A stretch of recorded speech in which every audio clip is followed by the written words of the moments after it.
Welcome to Small Practice Support Information Session 15. In this Law Society of Ireland recording, Terry Dunn of First Ireland Insurance Brokers talks to Justin Purcell about professional indemnity insurance.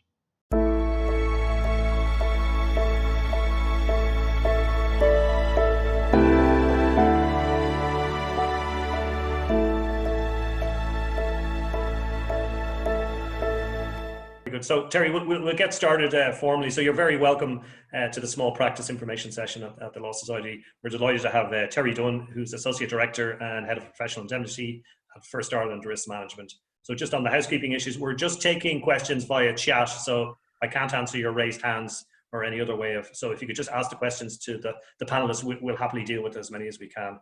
So, Terry, delighted to have you aboard. Hopefully you can make this issue a little bit easier for us all. I know it's complex, and it's coming up for renewal, and it hits people's pockets. So we'd be delighted to hear what you have to say. So, thanks, Justin. Okay, I suppose if you could move to the first slide for me. Sure. Yeah.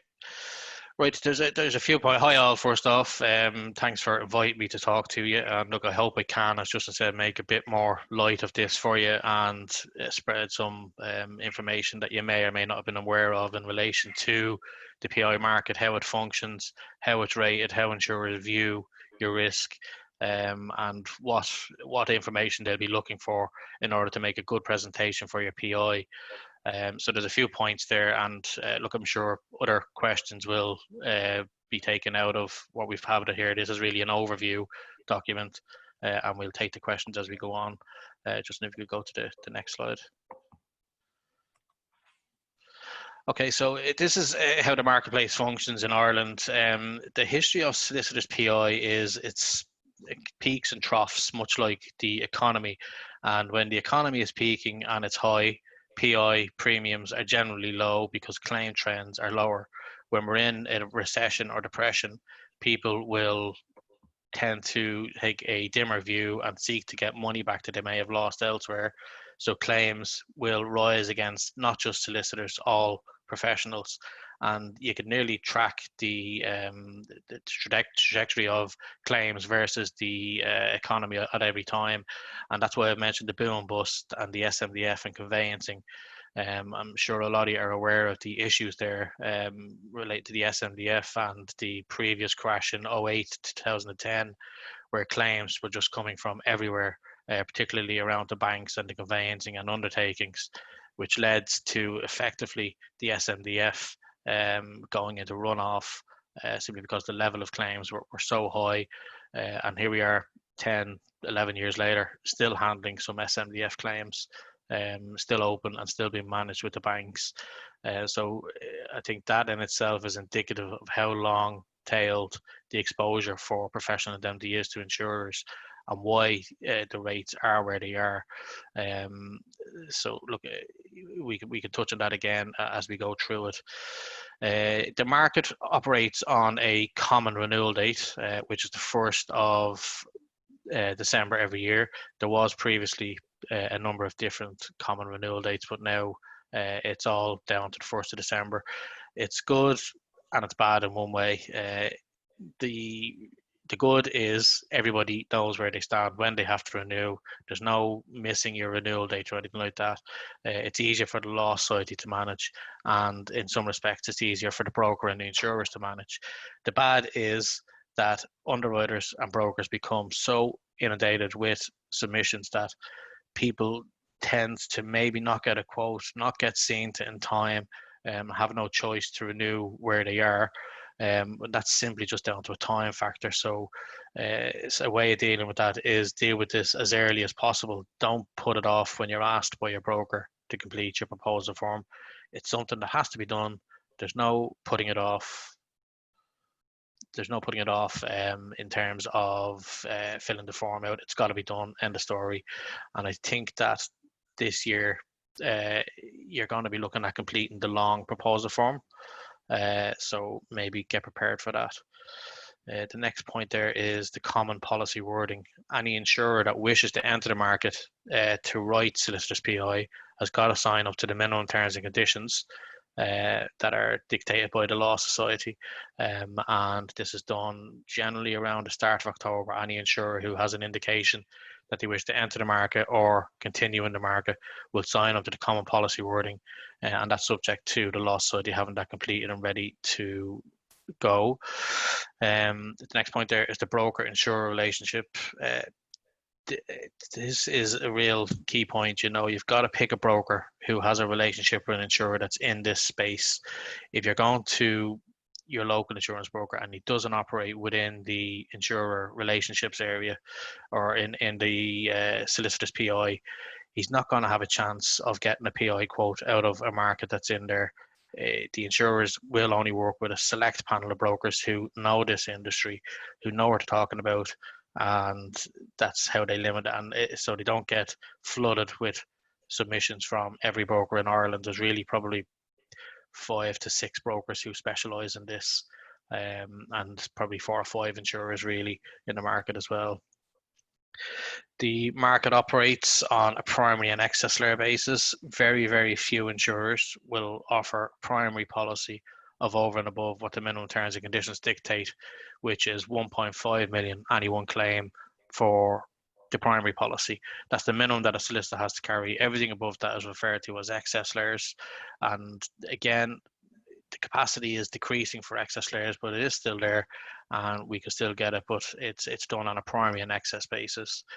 There's no direct access, and what I mean by that is solicitors can't ring up Allianz or AIG or CNA Hardy to look for a quote direct. It's all operated via a broker network, and as I mentioned, there's probably 5 to 6 serious brokers in this space. Other brokers may act for you, but they are most likely sub-broking into the specialist brokers such as First Ireland. Yeah. So Terry, just a point that's come up there from Bill Holan, who's the vice chair of the PII committee. He says that there's different renewal dates that solicitors can use. There is. Just to make people aware of that. There is, but the general consensus is 99.99% of policies will renew on the 1st of December, and that's the way the insurers will want to have it as well. Bill is correct, the option is there, but the 1st of December is taken as the common renewal date. That's effectively what's known as the common renewal date. And just to point out to everybody, I know there's questions coming in about who are the insurers in this market, etc. There's a very comprehensive link on the Law Society website under practitioners for personal indemnity insurance that goes through a whole range of issues, and is really is an important resource guide. So I'd encourage people to go to that link. We'll share that link with you. Maybe I'll do that now in a few seconds so people can have that. So will I move on to the next slide, Terry? Yeah, go to the next slide there. Yeah.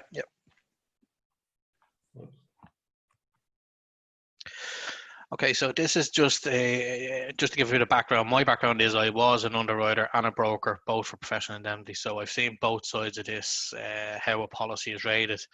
And the key factors that insurers will look at to see if the risk is within their appetite is the type of work you're doing, the partner to staff ratio, the fee income earned, would you be able to afford what they would class as their minimum premium, and the excess that you are willing to carry or would be able to carry.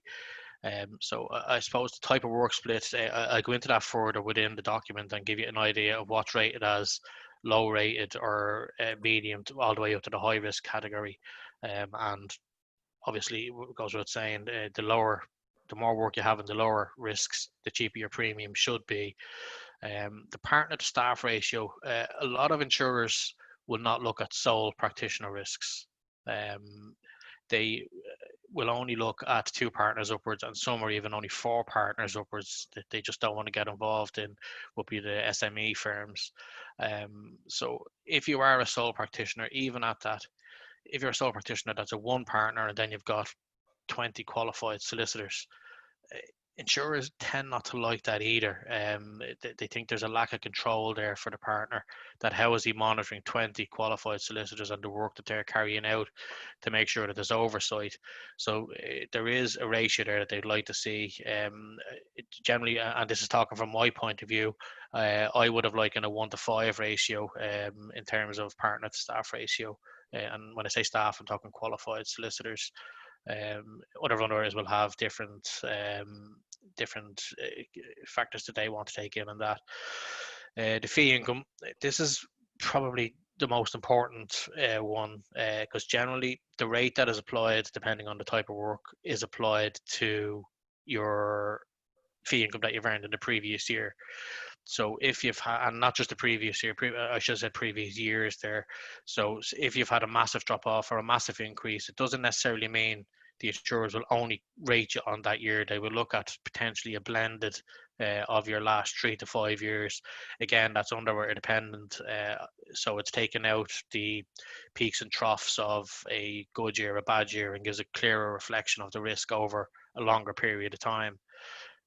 Minimum premium, this is different for different insurers again. Some insurers last year were at 5,000. Some insurers don't play at below 20,000. That's just, it's insurer dependent. The insurer that we use had a minimum premium last year of 4,500. So we do operate in the small SME side, but a lot of it, the insurers who you'll see on the link that Justin is going to share with you, don't get involved in that area. So their minimum premiums would really not be where sole practitioners or even two partner firms would be at. The excess carried, this is in the event of a claim, the portion that you are responsible for. And the excess, it's all well and good. People say, I'm willing to take 100 grand excess or 50,000 excess. You've got to be able to pay the excess, because insurers can't walk away from a claim or get out of a claim and you not pay the excess. They must pay it and recover the excess from you. So they need to make an assessment based on the income that you provided for the past years and you're going forward. Would you be able to afford the excess? And they can't just give you a 20 grand excess or 30 grand excess just to get your premium down. It's got to be a case that it's a viable excess for you to pay. So Terry, there's a question there from one of the viewers saying that they tried to ask their broker for an early PI insurance quote, and they're saying that they believe insurers are in discussions with the Law Society. Until those discussions are finalised, insurers will not issue any proposals. Is that correct? That's true. Every year the minimum terms and conditions need to be signed up to. So they haven't been released by the Law Society yet. The new proposal form hasn't been released as yet. We have tried to push on to get the proposal form issued. Because as I mentioned earlier, I think this year a lot of insurers are going to use the common proposal form as opposed to their short props. I believe that is in hand with the Law Society, but I don't have a time frame on that. And again, the policy wording this year, I don't think there's going to be any major changes to the minimum terms and conditions. But again, it needs to be released before insurers can offer a quotation, because they haven't formally signed up to be an insurer as yet. And that's the reason why. Okay, great. Do you want to take some more questions? Go for some Terry, questions. perhaps you could talk about the correlation between quality standards and reduced premiums. Yep. Maybe this will be covered later. And is there a new or different CPF this year? There will, as I said, there will be a new CPF this year. And the reason why insurers are going to move towards the CPF as opposed to their own short props is the consumer contracts legislation, in that the short props tend to gloss over a lot of the questions and not ask. And if we don't ask, we can't later rely on you not providing that information. Whereas the Law Society PII prop, as we all know, one of the most horrendous documents in insurance history, it's 20 plus pages. It asks everything and anything, and sometimes asks it twice. And 3 times in some cases, and in a different way.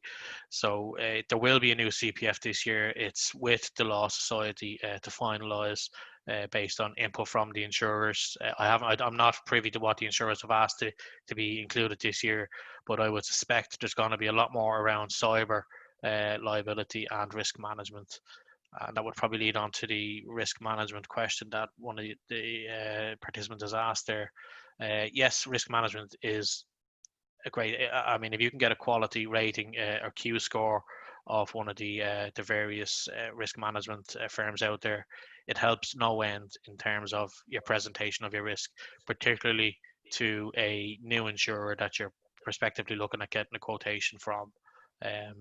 Your existing insurer will, I'll be honest with you, they'll look at it and they will say, that's great, thanks very much. but they're not going to really do anything on the premium.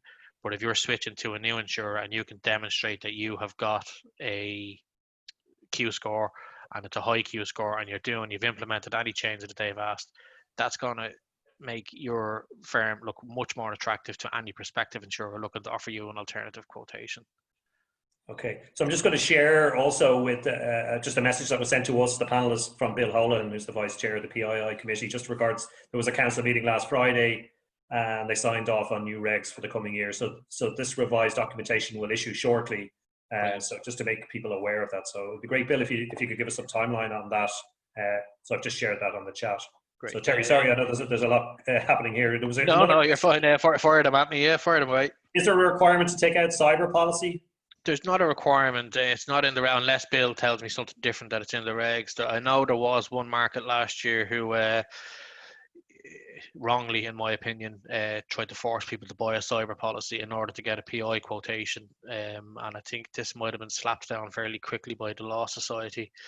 Now, the insurers could still take the view. They can ask the question, do you have a cyber liability policy? And if you don't, they may not wish to quote you. And that's up to them and their underwriting criteria. But there's no requirement for you to buy a cyber liability policy under the existing regs. Again, Bill may correct me on the going forward if it's in there. I wouldn't imagine it's going to be in there. But I think most solicitors probably should have a cyber policy. That's my own opinion.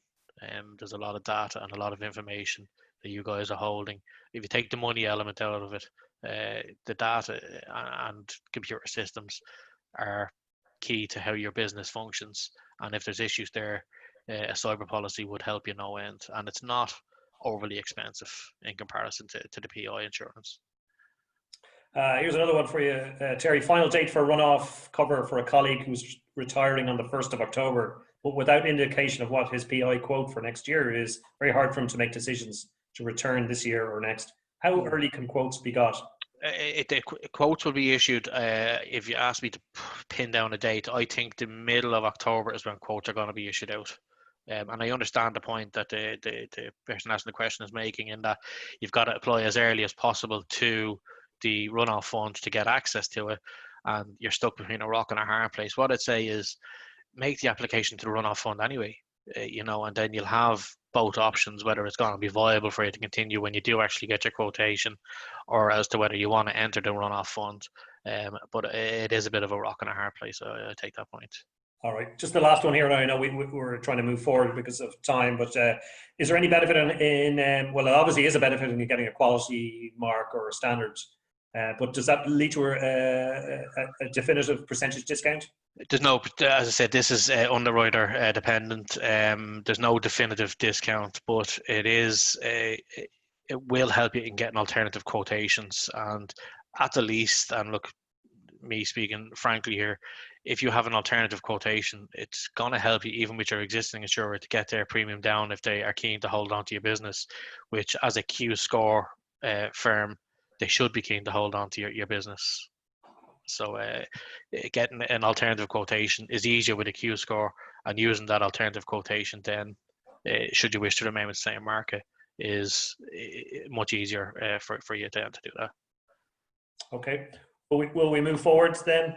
Yeah, if you wish, I don't mind taking more if there's anything else there. I don't have anything else there right now. There's another message there from Bill, which I'll just post to the chat around the timings for this stuff. Okay. So he's basically saying that the LRSA have to approve the 2021 regs, and the approval has been sought. The common proposal form should be finalised next Monday. So that's from Bill. So thanks, Bill. Great. That's ahead of time.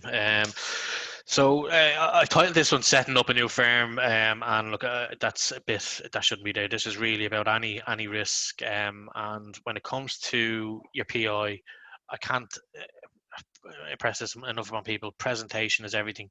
If you have half-filled proposal form or questions answered incorrectly, or you don't give CVs if it's requested, or full claims information, you effectively go to the back of the pile. An underwriter is going to view that dimly to say, well, he's not taking this serious. Why should I waste my time and going back and asking questions that should have been completed in the first place? You'll effectively go to the back of the pile. So again, take the prop. It's a long prop. It's got to be done. and take your time doing it, but get it in good time and fill in everything. If you are a startup firm, or if there's any solicitors on here that are thinking of going out on their own, a business plan is key. You've got to have it. And again, it needs to give everything. So that would be in line with your common prop. Then your business plan will go where you intend to go, who you intend to use, what type of business you're going to get into. Because the common prop tends to ask the questions retrospectively: what have you done? What is your history? Whereas the business plan will give those answers going forward.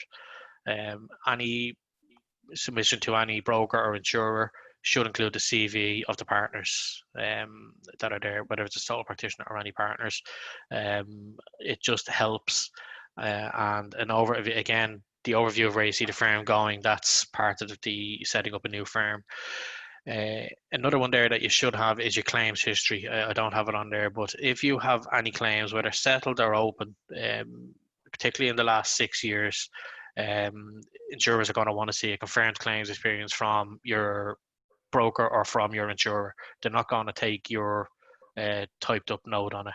They will ask you for a synopsis of what happens, but they will ask for a confirmed claims experience, which gives the reserve or paid or outstanding or wherever it may be. So that will factor into the rating or whether they are in a position to offer you a quotation.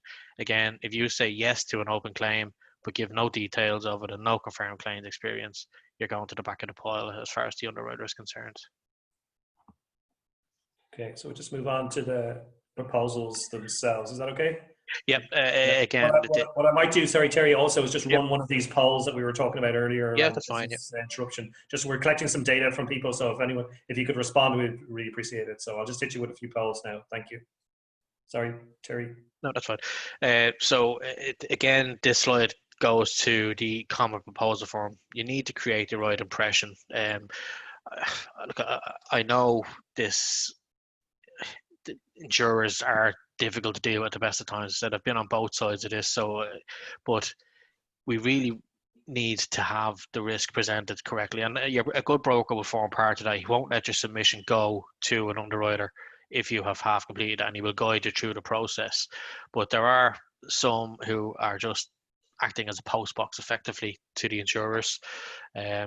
So what I'd say is, in discussion with your broker, if you feel there's anything that you need to help create the right impression of your firm, talk to your broker, go through everything. And if there's anything that you're unsure of, ask the question. Don't skip or avoid answering a question. Always ask the broker's opinion of it, because look, at the end of the day, we are there to help you through it. It's in our benefit that your business is placed with us, and we want to do right by you as well. So, and I touch onto the risk management there as well, just at the end of that. It's something that a lot of firms dismiss as, and simply because they believe that they've got the right system in place or they're using the right diary system. But I've seen the best of firms go and get a risk management audit, and some of the stuff that came out of them, the partners were horrified at some of the stuff that came out. Sorry, I just jumped forward there on you, Terry. Yeah, no, that's fine. No, that's fine. You can go to the next one. Yeah. So this is really, the next slide is based on my underwriting background. So how premiums are calculated.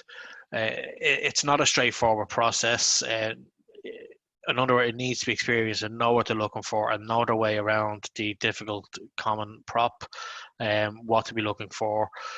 So you don't just have junior underwriters looking at this. This goes up to senior level, because there's a lot at stake here in terms of insurers and the limit of indemnity and the wide nature of the policy wording. So it's generally dealt with at a senior level and not a junior level. So that's what I'm saying. These guys are skilled and trained on to pick up information, and particularly missing information. So again, sorry to go over the same points again, but filling out the prop, you need to make an impression on the underwriter. So that's the prop and the information provided by you. The claims history of the firm is obviously a factor. So there's what's called a burn cost. So if your firm is got 100,000 worth of claims against it in the last 6 years, or last 5 years, we'd say, for easy maths. So your burn rate is 20,000 per year. So you are costing your insurance company per annum 20,000 before they make a penny on your policy. So that would be the starting point, really, for a lot of underwriters as to how they. Now they're not going to charge you 20 grand plus. Some may, but it is a factor that they will. That'll be the jump off point for them to start rating your firm, because that's what you have cost the insurer on an annual basis. The categories of work performed, again, in one of the slides further on, I give a list of what's classed as low risk all the way up to high risk, and we can go through them when we hit it. The number of partners, director, staff, touched on that earlier about the partner to staff ratio, and then the underwriter's own risk appetite, whether they want to write sole practitioners or partnerships or look for 3+ firms. So that's dependent on each underwriter, and some change year on year.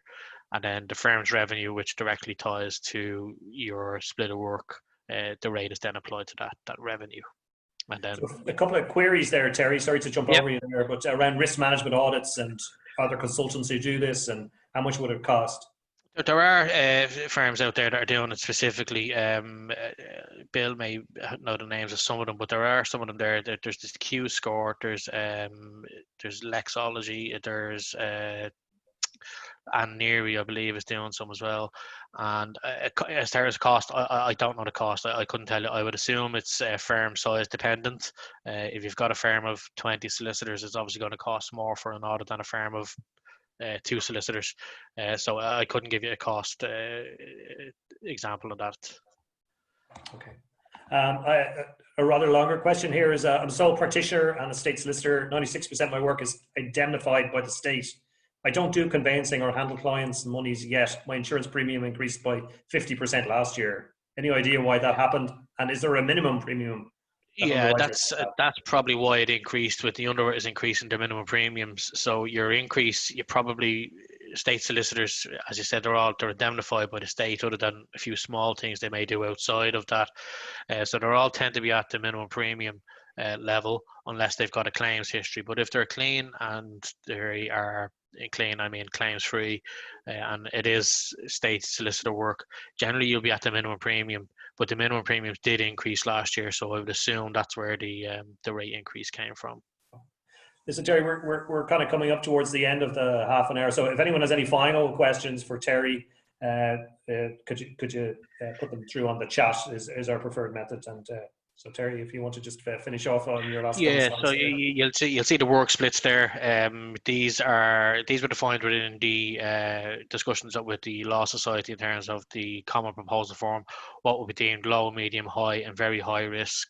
It goes without saying, the more you've got in the low to medium side, the cheaper your premium should be. Again, depending on your fee income.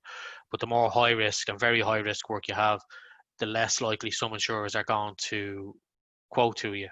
And that's simply because it's not in their risk appetite. A lot of insurers, I think 1 or 2 in the market actually, won't quote you if you've got more than 20% conveyancing work, for instance, and some won't quote you if you've got any commercial work at all for the public and non-public companies. So again, the more in the low to medium side, the more chance of getting quote off various insurers. The more you venture into the high, very high risk, the less likely you're going to get alternative quotations in the market. Yeah, so that's kind of a question that's been asked there. Should we get a quote from a number of different brokers, or is the broker shopping around to get us the best quote? Generally, in the solicitors marketplace, each broker works with one particular insurer, and that goes to what I was saying earlier on about specialist brokers. Most would have one insurer that they work with. So on the Law Society website, you can see what brokers are in the market and what insurers they work with. So there's no point in going to a broker or 2 brokers that work with the same insurer. You just pick one of those.